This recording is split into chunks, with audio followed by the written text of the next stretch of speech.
Good afternoon, everyone, and welcome. I am really excited today to be talking about a topic that I love, that I find incredibly fun and interesting, and that is teaching information privacy law.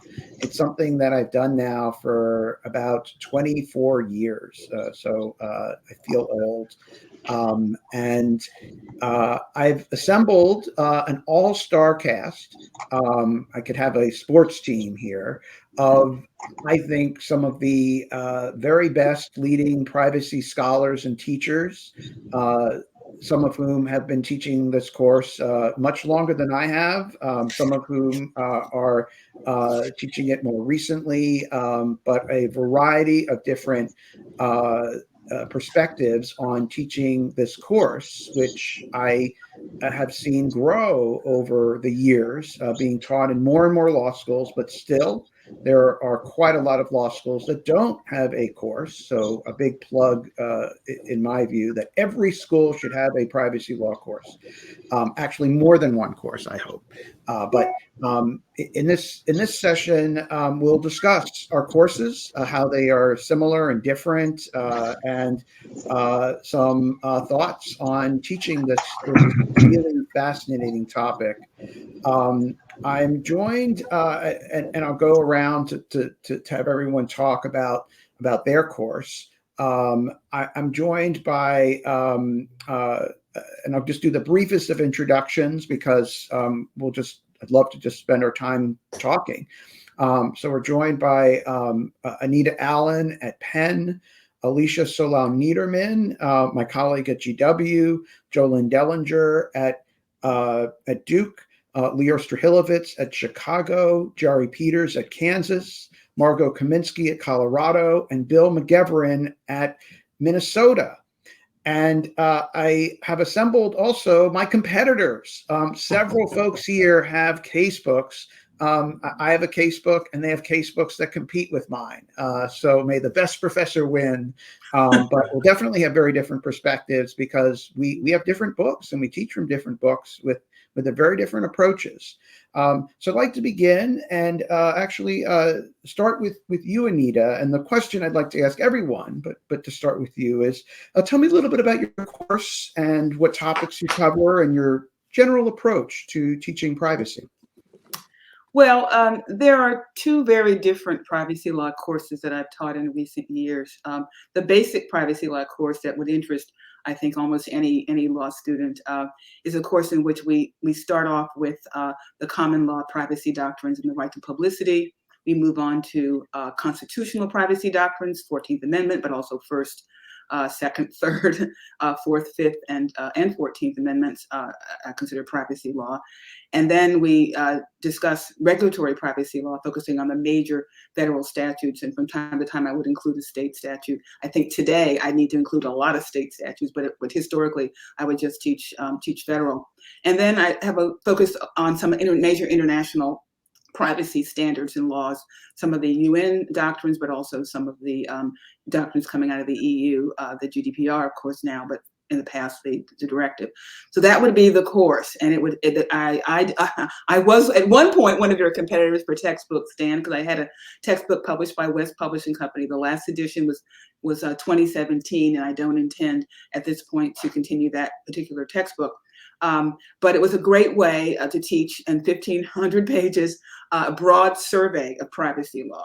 It was a challenging course to fit everything into 14 weeks, but that was my traditional approach. After the summer of 2020, with the pandemic and George Floyd and the whole national uprising around the treatment of folks in the hands of the police, I began to think a little bit differently about what privacy topics might merit my attention.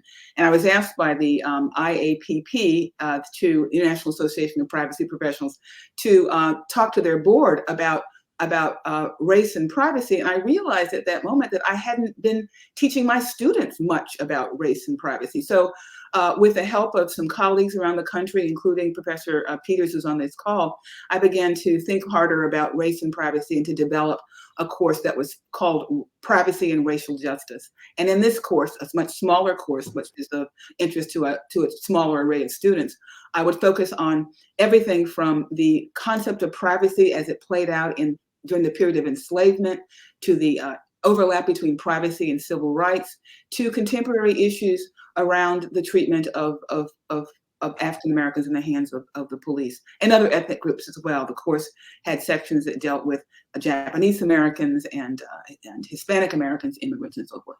So those are my two basic approaches, and I've loved every minute of it.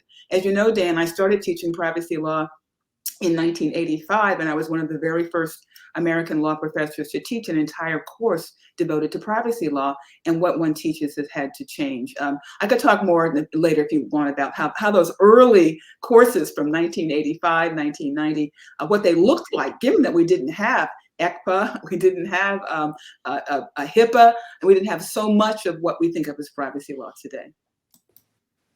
Well, thanks for that. I definitely want to get back to you on the history of this. You've taught it long before I have, and it's really fascinating about how much it's changed over the years, and what the early courses looked like. And your recent course sounds wonderful. So that's really exciting. Alicia, tell me about your course. Certainly. Thank you so much. It's also just an honor to be here today and to have the chance to speak with everyone about this. I love teaching privacy law. My course starts off, and just going to speak to my general introductory information privacy law course, starts off with a theoretical foundation, because I really think that students have to understand not only the formal law of privacy, but what privacy is for, the philosophical perspectives, the theoretical perspectives that so many scholars on this very call have developed. And then from there, we go into, similarly to Professor Allen's course, the privacy torts, giving that strong historical foundation. I think then perhaps a unique feature of my course is I do quite an extended unit on both consumer data privacy with an eye to technological harms and algorithmic harms. For me, I'm convinced I teach my best, and my students are so engaged with cutting edge questions around AI and machine learning and automated decision systems, and how those changes are intersecting with the law that we have on the ground. And in that portion of the course, I take care to scope both federal privacy statutes and the federal regulatory approach through the Federal Trade Commission primarily, but also attention to state developments, both with state privacy laws and also with state AGs, and thinking about how they act as privacy enforcers. And then also, some representative coverage of various laws like HIPAA and the FCRA and COPPA in particular. And then finally, giving an international perspective, looking at the EU and specifically the GDPR, to understand ways in which the European approach has historically differed from the American approach, and what that means for American law, particularly in our globalized era, where we also have to contend with things like the EU AI Act and a bevy of state privacy laws. And so, I love it because I can bring so many issues right from the headlines and make students draw connections to other courses, make them see, or not make, allow them to see. I aim to empower them to see the rich connections between law on the books and the way that these technological and social changes are reaching their lives, and to understand that privacy law is not just what has been, but also this rich source of ways to protect the things that we care about as human beings who are, subjected to conditions often by commercial surveillance that we might not realize. For me, privacy, it's cliche, but it's about power, and having students understand that through the course is really important. I'll add one other thing, which is just that I also teach legislation and regulation. So I think privacy law is a really good opportunity to get students with exposure to other kinds of texts than they might read in their other classes. Reading things like regulations and consent decrees rather than simply cases, I think is really important, particularly for today's lawyers who are going to be dealing with a diverse range of texts and have to think about institutional actors beyond just courts. So I'll leave it there, but it's just so much fun to teach. Jolynn? Well, I'm also going to add I love teaching this class to everybody else's. comments there. I also find it really challenging because things change seriously every day. But the first class that I teach at Duke is Introduction to Privacy Law and Policy. And I think I have a little bit of a topical approach. I do also start with a little bit of theory to understand just the contemplating of what privacy is. But I start with the torts also. I go through law enforcement, both Fourth Amendment issues and ECPA, national security issues, the government administrative collection of data, a good section on consumer law with a focus on the FTC, constitutional privacy, including both decisional and informational. And then I do a few examples of the sectoral approach. So looking at health, privacy, education, employment, and financial privacy, and then a final class with respect to the GDPR, just to show the distinction there. I really spend time on the historical context of the development of privacy law in all of these major areas. And thematically, I try to look at and talk about throughout the United States cultural commitment to ideas like free speech and innovation and how those have affected the development of privacy law. I look at government and corporate surveillance and public-private partnerships and the implications of privacy for civil rights and civil liberties. Also, the power asymmetries that affect the availability of privacy to different groups of people. And I have to say that over time, short time, I've only been teaching this since 2018, but I used to teach the con law information towards the beginning of the class and now have moved that towards the end of the class since Dobbs, because I think it really is an opportunity to focus on the decisional and informational aspects of privacy, but also get the students to appreciate the way that the criminalization of abortion in many states implicates so many aspects or dimensions of privacy. So you've got your decisional, your informational, your intellectual, but also your bodily integrity, your associational privacy. And so just seeing how post-Dobbs landscape really is a perfect storm of privacy issues. So that's one change that I've made recently. And then in addition, I added a class, a seminar focused on privacy and surveillance in a post-Dobbs landscape, which is totally a seminar devoted exclusively to those issues, which I think the students have also enjoyed. Lior? Thanks, Dan, and thanks for assembling this panel. So I've been teaching privacy law at University of Chicago since 2003, and I'll echo what everyone has said about how fun it is to teach, and how much students get out of it. I think when I first started teaching, it was rare that in a class, a typical enrollment for me would be about 60 or 70 students. It'd be rare that a student would encounter a lot of privacy law in practice.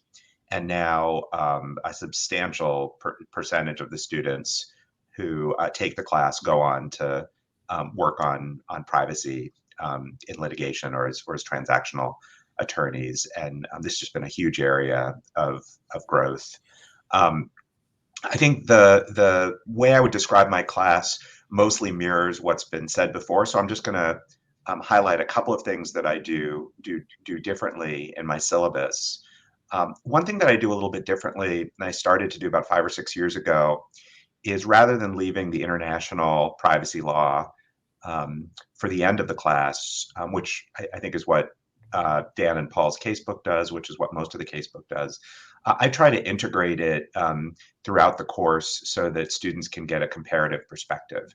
So for example, I think it's really interesting to put the Melvin versus Reed case, which is no longer good law, but reflects kind of an early American approach to a right to be forgotten, alongside the Google Spain decision and the development of the right to be forgotten in GDPR, to show that what seems like a pretty radical idea that the Europeans have come up with, actually it's a much older idea that was embraced in early American decisions and then set aside for First Amendment reasons in the 1960s, 70s, 80s. So I like to really allow students to think about sort of alternative worlds, and to show them, I think, that this connection between domestic privacy law and international privacy law is something they're likely to encounter, not only for the purposes of understanding US law better, but also because any US privacy lawyer needs to know a lot about different international privacy regimes. I think another thing that I do maybe a little bit differently from what some people have talked about is a pretty heavy focus on certain state privacy regimes, though some have mentioned that. I'll do a very deep dive into biometric privacy. I teach in Illinois, and so many of my students are going to wind up doing BIPA litigation. Increasingly, KUBI in Texas is becoming a source of litigation as well. I do a deep dive into CCPA, spend a lot of time talking to students about the extent to which CCPA has extraterritorial effects, which is something I research, and I bring that empirical research into the students' understanding so that they can begin to get a sense of maybe CCPA isn't just something that's going to be felt in California, but it's going to be felt nationwide as well. And then, one of my favorite classes is a deep dive into the Cambridge Analytica scandal, where we'll look at this one, horrific privacy scandal that plays out in a bunch of different directions. So we'll look at the FTC involvement in Cambridge Analytica. We'll look at the class action suits in Cambridge Analytica and sort of build through, one particular problem and help the students understand how different institutional actors, plaintiffs' attorneys, federal regulators, legislators have all responded to the same stimulus. So those are some of the things I do a little bit differently, but I think sort of the course as Alicia, Anita, Jolynn laid out, there's going to be a lot of similarities with how I do the course as well. Jari.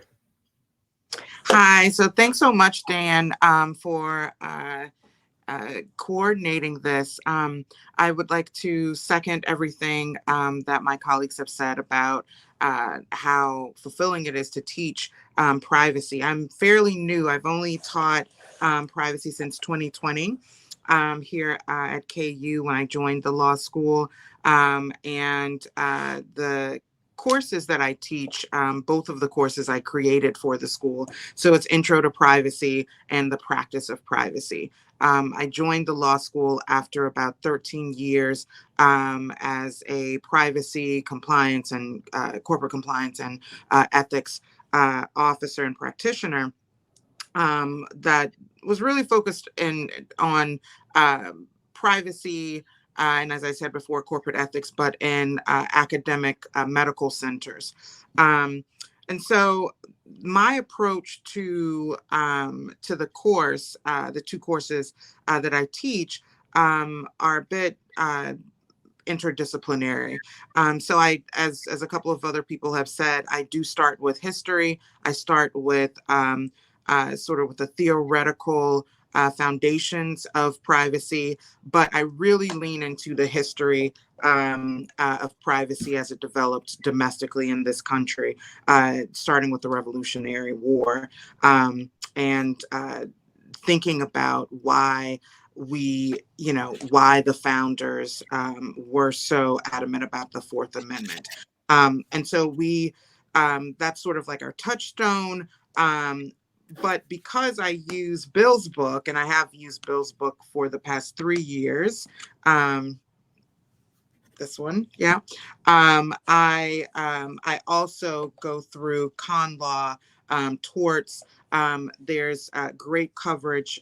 This new edition has a lot in consumer protection, so we spend a great deal on that. I supplement with certain documents from the FTC, and there are consent decrees in Bill's book.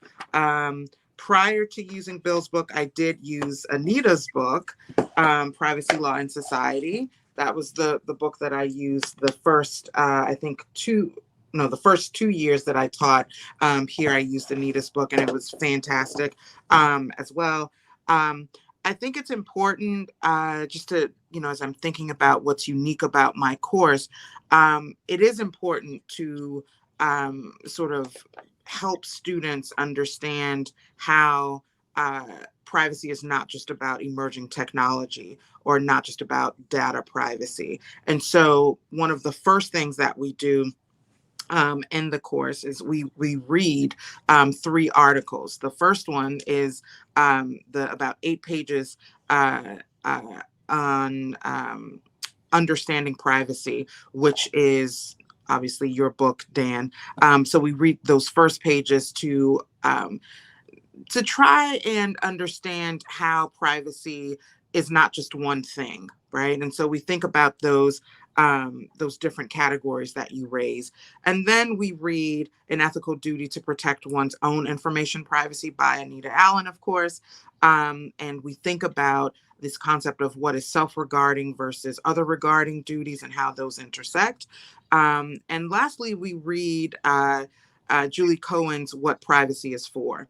And we spend a lot of time thinking about what she means when she engages the reader in some very challenging language, but every year it's very timely since 2020 as I've taught it.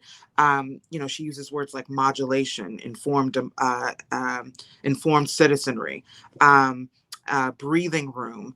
And so these are all concepts that are fundamental to how I teach privacy and how I invite the students to conceptualize what is privacy. The last thing that I'll say is that my first class, the Intro to Privacy, is where I introduce a methodology of thinking through privacy cases, but also real life sort of privacy questions that we might have. And I call it IRAC Plus. So many of us know Issue, Rule, Application, Conclusion. The plus are 3 questions that I ask the students to consider. The first is, what is the privacy interest in this situation? The second is, what is the privacy interest for? Similar to what Julie Cohen asks in her article, what is privacy for? And the last one is, why does the privacy interest matter? And so the idea is that we go from very specific with what is the specific privacy interest to a more broad conceptualization about why that privacy interest matters. Margot. Thank you so much. I'm learning a lot from this. I think it's amazing how a group of people all teaching the same subject can have such different flavors of courses, even when they're using some of them the same casebooks. My course, well, I'll give you the map of what the courses are that we have on offering at Colorado Law, both including me and others, before I go into my course. We have information privacy and cybersecurity. I added the and cybersecurity to the title of an existing course, in part because I wanted to make it useful for the students on their resumes, transcripts, and in part because I think a substantial amount of the course actually does talk about cybersecurity, and it felt like it was missing from the title. Then I, as of this year, am teaching a lecture course on AI law, so we can talk about the extent to which that is privacy or is something else. And I teach an advanced seminar probably every other year, which allows around 10 to 15 students to meet up, read the latest literature, and produce written works. Then what's happened, speaking, I think, a little bit to what Lior said about our students in the profession, what's happened for me in the 7 years I've been here at Colorado, it's now 8, is that a number of my students have gone on to become privacy professionals, and some of them have come back to teach. And so we have these more practitioner-oriented seminars that have been proliferating that I think have taken some of the burden off of me in trying to teach the compliance elements of privacy and let students who are interested in going into that in a more advanced sense seek out those more practitioner-oriented programs. And I'm really grateful to have that. So my course tracks Dan's casebook. We start, I kind of skip over the theory, but then intersperse it throughout the classes. Over the time, some of the theory that I've interspersed has included supplementing the casebook, including with, for example, I think it's now maybe part of the casebook, but Commissioner Bedoya's work on privacy as a civil right. I do torts, I do government surveillance, we go to consumer privacy, we talk about ECPA, none of this I think is in order. We get to the FTC, and then in terms of changes over time, the course really, when I compare it to other classes I teach, like a 1L property course, the syllabus might look the same, but the emphases really have shifted. So when I first started teaching, I spent a lot more time with the torts and a lot more time with the First Amendment challenges to the torts. Then there was a period of time where I focused a lot on government surveillance because Snowden was still fresh in the minds of students. And that became more the motivating normative element of the course. Then what used to be the back end of the course, which was fairly short, I think used to be around like 3 or 4 classes maybe, that let me go through consumer protection, GDPR, and whatever I could find at a state level, has now become almost a third of the class. So the back end is starting to compress the front end, I think in really helpful ways. So like Lior, I teach some state law. We have a Colorado Privacy Act. We do some comparisons of that to the California one. I do teach BIPA. I also teach a considerable amount of GDPR. And this is because as these laws have come into effect, they've really become the meat and potatoes of my students' practice experiences. And I found that my students have had a real advantage going out into the marketplace as what a local law firm partner described recently as like full-fledged privacy attorneys. And they're the first generation of full-fledged privacy attorneys coming out to practice only privacy law. And that's really only happened in the last couple of years. So, Bill. Thanks, Dan. Thanks for assembling the panel, and thanks for everything you've done to be, one of the real leaders in this entire exploding field of academic inquiry, from founding the conference to writing the book to convening groups like this. So I'm, as Joy mentioned, I also have a case book, so my course is pretty well laid out in some ways in the table of contents for that course case book. I don't see us as competitors. I see us as alternatives, right? So there's so many different ways to structure this course, as others have suggested. And, mine is just one of many options for people who are going to teach it to look at and consider. I like it because one of the real challenges of teaching in this space, as others have alluded to, is how constantly it changes and how much stuff there is. And that can turn into a bit of a sampler plate in a problematic way. So what I try to do is the first part of my book is foundations. A little bit, others have suggested kind of going back to the older, more historical stuff. So there's con law in there, there's torts in there. There's also the fundamental consumer protection framework that's in the US, including in the FTC and the CCPA. And then the sort of fundamental, more human rights oriented data protection approach that you might see in some other law, including most notably the GDPR. Second part of the book is labeled as the life cycle of data. I both sneakily get in some more of the content, but I arrange it by the place in the data processing operation that it happens. Is it associated with collection or use or disclosure or storage and security? And I like that because it positions students to not think of the law first and then the use case that is occurring, but rather, as you would in practice, look at where we are in the life cycle of data and what we're doing with the data and what's happening, and then think about how the law might affect that. And then the third part of the book is the sampler plate in a way, but my hope is that it's structured such that instructors can choose which of those topics, children's privacy, national security, employment, health, they can choose which ones of those they want to do a deeper dive into, but it's calls back to the foundations and the life cycles so that we're contextualizing. And my thinking there is basically there's no way to teach all of the stuff that we all just named in this as we went through and talked about our list. So instead, giving students a framework and a set of tools and a set of ways of thinking about privacy allows them to attack any of the laws, either that the professor doesn't cover or that get passed in the next 7 seconds, as might happen somewhere in the world. So that's kind of the approach of the course.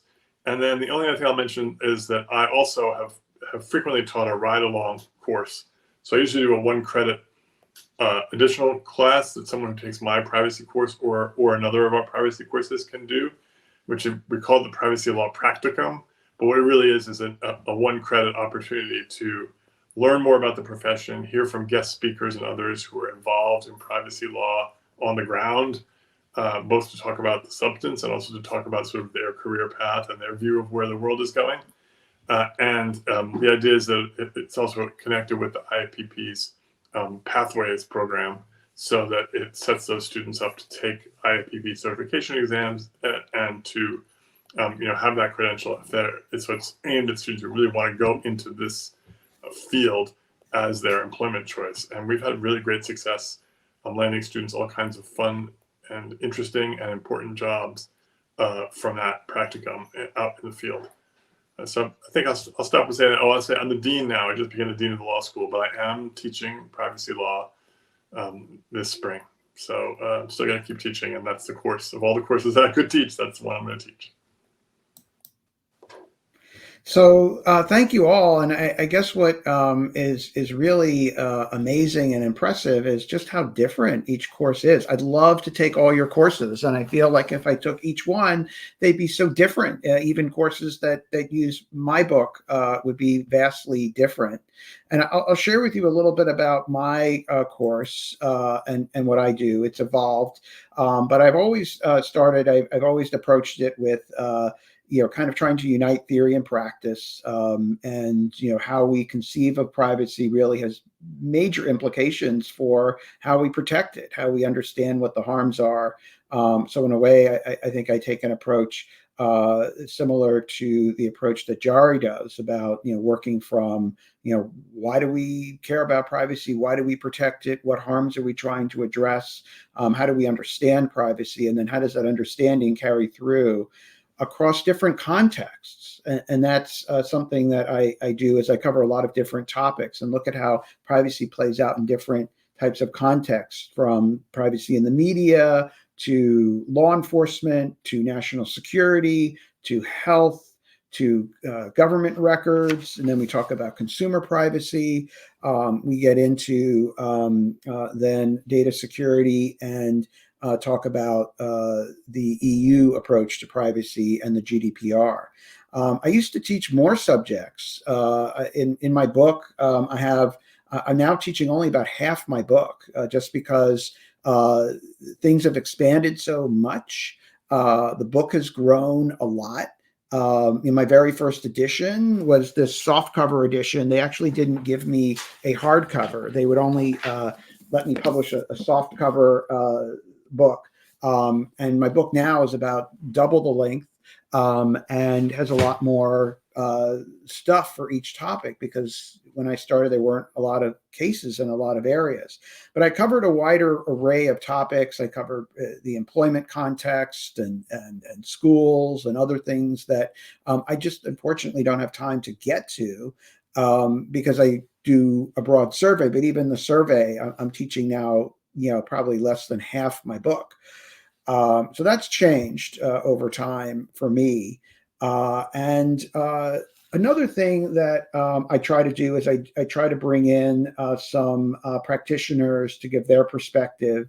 I actually bring in former students who are practicing, who who are in the class and now are in different areas. Some are in private sector companies, some are regulators at the FTC or other government agencies, some are in non-profit organizations, advocacy groups. I try to get a variety of people in a variety of different roles to speak to the class and tell them about their experiences, how they develop their careers, what issues they address, and what they're focused on these days, so that students have a picture of what things are like in practice. Because that's a big theme that I think is really important and interesting about privacy, is not just the theory, but how that actually plays out in practice, how concretely we see that, how one thinks about privacy has real practical implications in the law, and why that matters, why it really is important that this disjunction that we often hear about or see between theory and practice.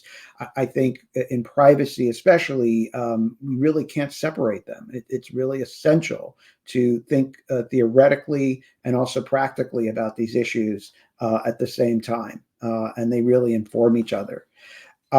I also recently started teaching a new privacy course, Consumer Privacy and Data Protection, it's focused on different regulatory approaches.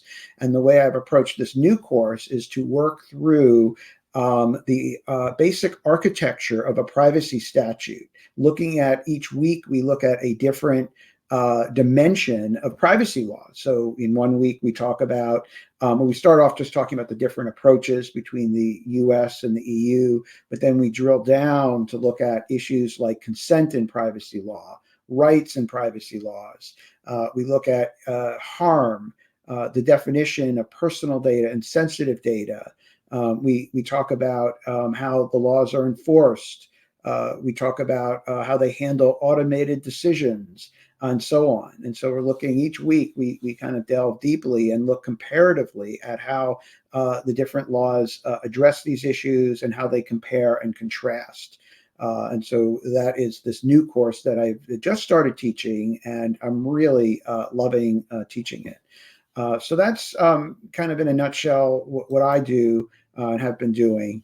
I'd love to follow up with some of you on, especially those of you who've taught this for a very long time, about your perspective on how things have changed, how things were when you started, how things have evolved, how for you they've evolved, maybe any general reflections on that. For me, I started teaching privacy law in 2000. I would say that a couple differences are, I think that the amount of content has grown, the number of laws that are out there has grown. I used to have to throw in law review articles and just hypotheticals for a lot of issues, and now I have to cut stuff that I really don't want to cut because I love a lot of these cases, but there's just so much stuff, and there's so many new cases and so much material, and my book just kept getting bigger and bigger until my casebook company said you have to start cutting pages, and that was I guess for the best, but it was painful. That's definitely changed. I also think just the change is I used to teach criminal law. It's actually how I got to teach privacy law, because when I got hired, no one really had an interest in hiring someone to teach privacy law. I was hired because I could teach crim, and they had a need in first year for criminal law.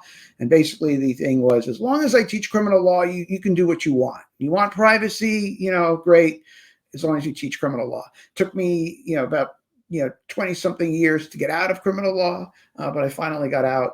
And that's when I started teaching this other privacy class. But the thing is that criminal law doesn't change. I can walk in and murder is still murder. And the difference with privacy is, well, one day it's one thing, the next day it's something else. The next day there's a whole new topic, new laws all the time. It's constantly changing. I feel also like to keep the casebook up, I should get some kind of extra credit or extra. I think the casebook company should pay me as if it's like a new book, because it's not fair. The criminal law book, all they do is literally dust it off and add a note. I have to rewrite large sections of the book each time, and I think that's the same for Anita and Bill.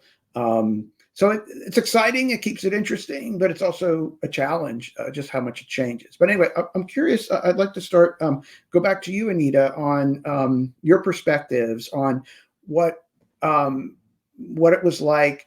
I'm curious how you how you got or convinced the school to let you teach privacy in the 80s, because I had a tough time convincing them in 2000. I really don't think I would have been able to get them to let me do it if I weren't teaching this other course that they really wanted me to teach. I'm just curious, how did you make the case for it? How was it received? And then what have you noted, has evolved in this? Oh, you're on mute. Thanks. I'd like to say that I first got excited about privacy law when I went to law school in 1981, because at that time, an article which has become sort of canonical by Ruth Gavison, Israeli scholar, had just been published in the Yale Law Review. I think it was called Privacy and the Limits of the Law.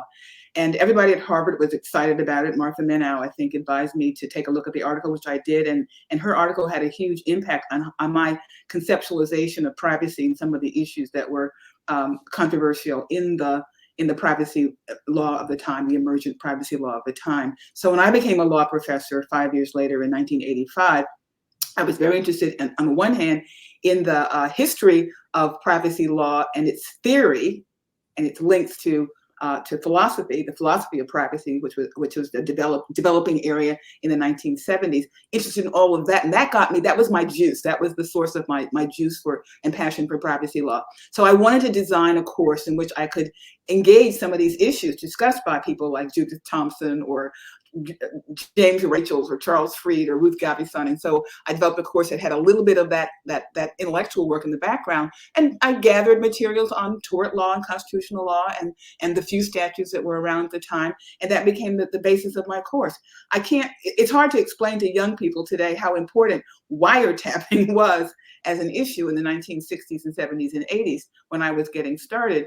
And I also have a hard time even with explaining to people how important gay rights and women's rights were in the 1980s, and how that was a huge impulse behind my protecting the rights of gays and women was a huge part of my desire to move forward with privacy law. So there was a lot of gay rights and a lot of wiretapping and a lot of abortion and reproductive rights in my early privacy teaching. But then came the internet. And then came ECPA and then the internet and then reality television and HIPAA and data breaches and all this stuff that we talk about to now. AI is what we're all excited about today. So I just want to say that I think it's really interesting for me as someone who's basically, I would say, abandoned writing a casebook, because I think that as Dan was saying, it's a lot of work to keep up with the textbook. And there are so many other things I'd like to be doing that relate to privacy ideas and privacy pedagogy that I just decided that I didn't want to put my energy into a traditional casebook anymore. So thank you, Bill, and thank you, Dan, for doing it so I don't have to feel like I need to do it. But like right now, the topics which are gripping me that I couldn't have been thinking about in 1980s would include post-mortem privacy. Jennifer Rothman and I from Penn are publishing an article in the Michigan Law Review, it'll be out in a few weeks, on post-mortem privacy, the privacy of the dead, because among the things which AI has done for us is it's allowed us to reanimate the dead and to animate and to make copies of the living as well, creating issues around who is entitled to make use of the name, the likeness, the identities of people living and dead. And so this article explores those issues. And if I were writing a new textbook, I would definitely have a large section on postmortem privacy. Also, privacy is a civil right. Someone mentioned the important work of Bedoya in getting us started thinking about privacy as a civil right. We also owe debts to people like Danielle Citron for being early scholars of that idea and publishing in the Berkeley Technology and Law Journal this semester, an article co-authored by my postdoc Christopher Muhawe entitled "Is Privacy Really a Civil Right?" Because I think that this idea of privacy as a civil right is a newer idea that some of the younger people don't even realize how new it is. They think it's always been there, but it hasn't been there for more than a decade, really. And so I explore the history of that idea, and I show how complicated and how not taken for granted we can proceed with the idea, and that the current law, state law and federal law, is not doing, in my view, a good job of incorporating and taking seriously the idea that anti-discrimination and civil rights should be an important part of new privacy regulation. And then finally, as an example of a topic which I think I wouldn't have been focused on in the 1980s, that I'm very focused on today, and I would include in my teaching, if I were going to move forward with teaching a traditional Aura course or a seminar, is the idea of African Americans and their privacy. I think it's hard to overstate the role that African Americans have had in shaping privacy law. Think about NAACP versus Alabama and how important that case was to informational privacy law. Think about how important Mapp versus Ohio, a case brought by a Black woman initially, her criminal prosecution led to that case, how important the role of Black people have been in shaping constitutional law around the idea of privacy, and ultimately shaping all of our thinking about privacy in general. And then I mentioned before that I teach privacy and slavery. Think about how critical the idea of the private sector and the public sector have been to marginalizing African Americans, Japanese Americans, Native Americans, and so forth. So that these are really important ideas about which there's now new and fresh scholarship by people like myself and my postdoc and people like Professor Peters on this call, new literature that's really underscoring that Black judges and Black lawyers and Black litigants, Black petitioners have all helped to shape privacy law in really important ways. And I think that this is something which needs to be emphasized in current teaching. When I wouldn't have thought that 40 years ago or 38 years ago when I first started teaching. Wow. So I actually want to spend, I think, rather than get a couple more on this topic, since we're getting, we're now about 10 minutes to the end. There's another question I'd love to get some thoughts on, and that is theory and practice. A number of you have mentioned how you try to incorporate some practice into your courses, and I'm wondering if anyone just shout out ways that you think or creative ways to integrate practice. Do you do practical exercises? Do you apply the things? Do you have people argue sides of cases, bring in practitioners? What are some of the exercises, if you do any, that you do to try to bring the practical dimension into your course? And feel free just to shout out. Well, I in the practice of privacy class that I teach, the second course that I created here at KU, I do things like HIPAA walkthroughs, right? So I'll set up the room. At the door, there's usually a security guard played by one of my former students, and who's not in the current class. And, he'll ask them for their swipe card, right? They know that the class will be set up as a HIPAA walkthrough. Some people will say, well, I don't have a swipe card, or I didn't know I needed to have a swipe card, and the security guard will let them in. The idea is that the HIPAA walkthrough starts at the door of the institution, right? They enter the classroom, and there are 5 or 6 stations that are set up in a particular way. Some with computer screens with dummy PHI, and some with trash bins or recycle bins with other types of materials, including PHI. There are policies, books at some stations that the institution uses. One of the stations has a compliance program document that is literally just lifted from another institution where, so it's a very sloppy document. It's not tailored to the institution.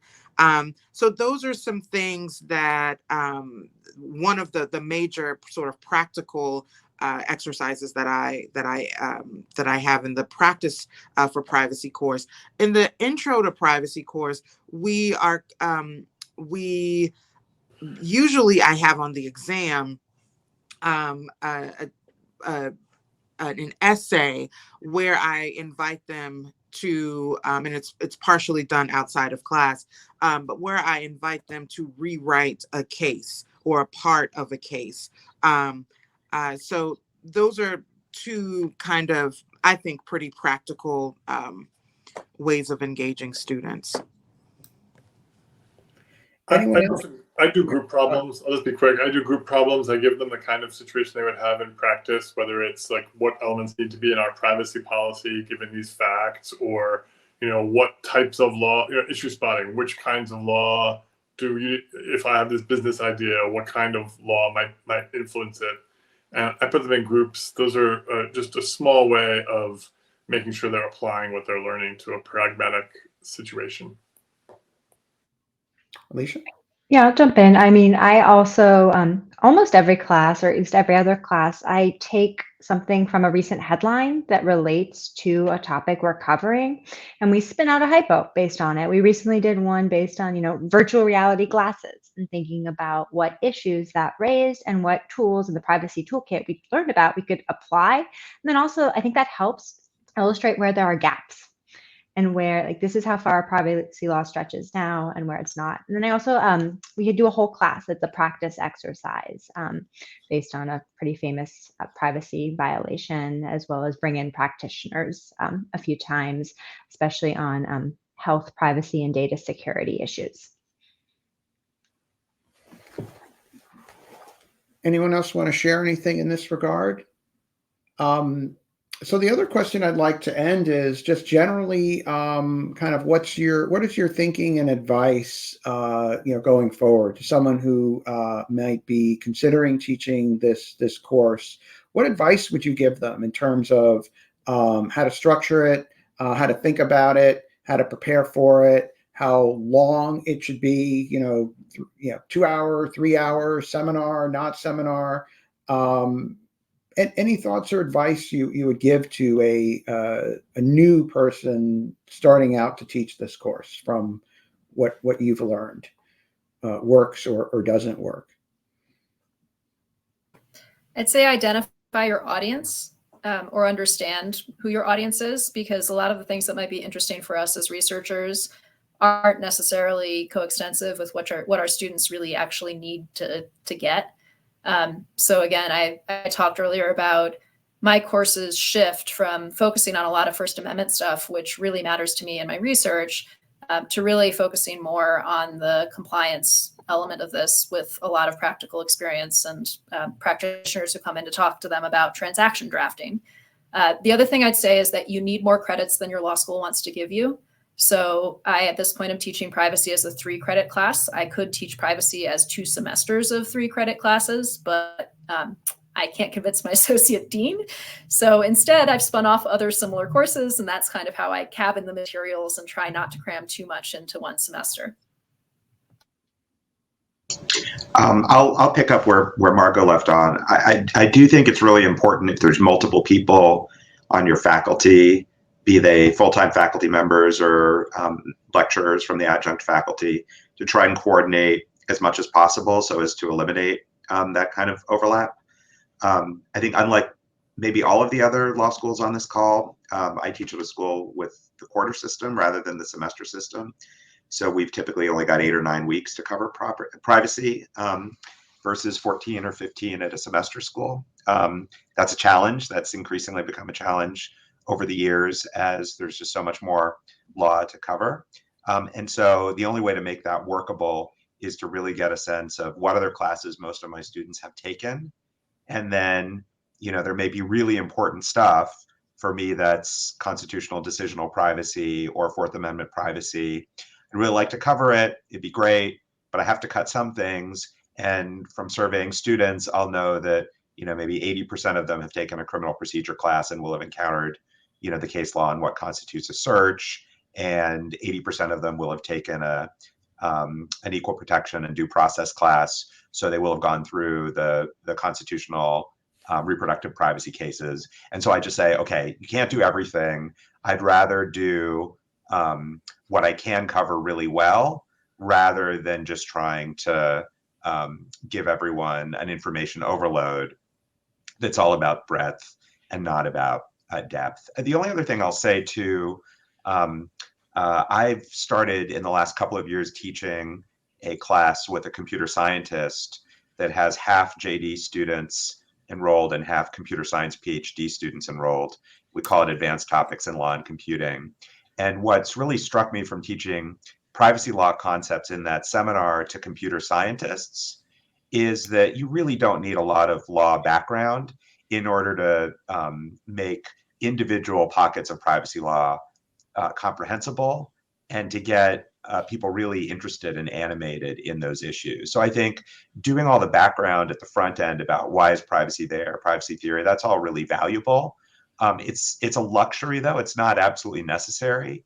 People who don't come from law backgrounds at all can read privacy law published opinions from the appellate courts and have really interesting insights and lots of strong reactions and good stuff to say.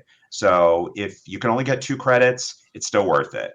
If you're teaching privacy to master's students who aren't going to get law degrees, it's still worth it.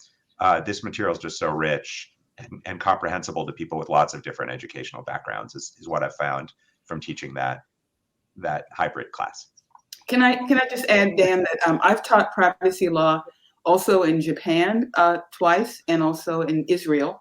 And it's been interesting to see how, as Lior was just saying, students who may not be deeply immersed in American law can still get really engaged in the issues, and we can have great conversations and do some comparative work as well. I'd also want to say that for time at Penn, I was teaching privacy law, believe it or not, as a required first-year course. Wow. We have a series of classes, we call them electives, first-year electives, maybe 3 or 4 classes, and students must choose one of these 4 courses. And so when we taught privacy law as a first-year elective, we had a robust number of students taking privacy law every year. The disadvantage was that they hadn't yet had constitutional law or administrative law, so it was teaching baby, But it was very interesting, and I loved it. And I think that if you might want to consider, if you have a slot in your university for a mandatory course for some group of students, suggest that privacy law be the mandatory course. I think right now, what issues are more important to our society? It's hard to name some. So I think it would be very, very useful and very practical to think about making privacy courses to some extent mandatory. I would just add a couple of things to Lior and Anita. It took me a year or two to recognize that the students in my class had not necessarily had Fourth Amendment or First Amendment covered in their con law class. So that affected the way I started teaching those topics in my privacy law class. Also, I do teach undergrads and grads, also privacy, ethics, data, and technology. And I really encourage some comp sci people to join in my law class. I think that interdisciplinary factor is great. And one of the challenges that I see, because privacy is often in the 2nd or 3rd year, is that students, by the time they get to me, have already picked their firm where they're going to work between their 2nd and 3rd year, which often ends up being the firm where they're going to work, period. And some of those firms don't have privacy practices. Then they get in the class and they're like, oh my God, privacy, that's what I want to do the rest of my life, we hope. And then it's, I think it's a challenge to connect them with opportunities to shift as a 3rd year. So I'm always looking for help in that area. And I am starting a 1st-year class for 2nd semester first years in privacy at Duke next year. Can I just say just very quickly, I think one of the most important things for someone just starting out is to find your people, right? Find community. I have had the great advantage of being mentored by people like Anita Allen and Dan Solove, and great colleagues throughout the privacy law sort of cohorts. We're kind of a small cohort, and that has made the biggest difference, I think, in anything. It didn't matter what textbook I chose or what I tried to cover. It was really the community that I feel in this profession that also includes people like Bill and Margot that I've recently met in person. So my push is community and having good mentors. Thanks for that, and thank you all. I do want to say a couple of things in conclusion. One thing that I think is really interesting about privacy that I do tell the students up front in the beginning, so they really appreciate it, is that privacy is many different types of law. And for a lot of students in law school, we carve out subjects like, here's just a class in torts, and here's just a class in contracts, and here's just a class in con law. But privacy is this patchwork of all these different types of law, and we see how they all interrelate and interact with each other and affect each other and shape each other. And typically I say, if you have a client who comes in your door and they have a privacy problem, you can't just say, well, I only do torts. Or, they might need some contractual work and torts, and it could implicate statutes and administrative law like the FTC. So privacy law draws from all these areas, and to understand and work with these different bodies of law is really important for students to learn, and it teaches them something that they don't get in a lot of other classes. So in a way, I agree with Anita. It could be a wonderful class for a first-year student to get, because it exposes them to a way of thinking across areas of law that they don't ordinarily get in other classes. And the other thing I like to leave with is I think the classes are so diverse and different. I mean, I've long been pushing not just for every law school to have a privacy class, but to have multiple classes. Like I could see a class that Jolynn would teach just on Dobbs, just the implications of Dobbs for constitutional law, for the clash of law between states. It's affecting the civil laws as well. Statutes such as Washington's My Health, My Data Act and other state health privacy laws are really passed to address issues from Dobbs. So you could almost have a whole class about the impact of that on the law and how it's shaping privacy laws across that. I think you could have classes just on algorithms, like Alicia's focus, and she teaches a class on AI. Classes on privacy and race, like Anita is doing. So many different things that I think could be wonderful classes that could teach a lot just on a particular topic in privacy, and a diversity of approaches that I think someone could take each of our classes, even though there's some overlap, and learn a ton. So if I had the ideal law school, I would say, I'd love to have all of you on my faculty, all of you teaching different privacy classes. That would be my dream. So I have Alicia, but anyone else who's welcome, I'd love to have you join me. I don't know if my dean could somehow get the lines, but, that'd be what I would do if I were dean for a day. She can, by the way. Yeah, Bill, you're a dean. You can wave your dean wand and get us all together. But I think it would be wonderful, because I think it would be great to see just all the different dimensions in which these issues play out, and then all the different ways that this could be taught. I think would be interesting for a student just to take them all and learn a lot from each one and how they diverge. But anyway, thank you all for joining me. This has really been fascinating. I wish we could keep going on, but we should wrap this up. So thank you all. And if you want to find out about these classes, check out our respective websites. I'm sure you'll find some information about what we're teaching and what we're writing about, which informs our teaching. So thank you all, and good afternoon.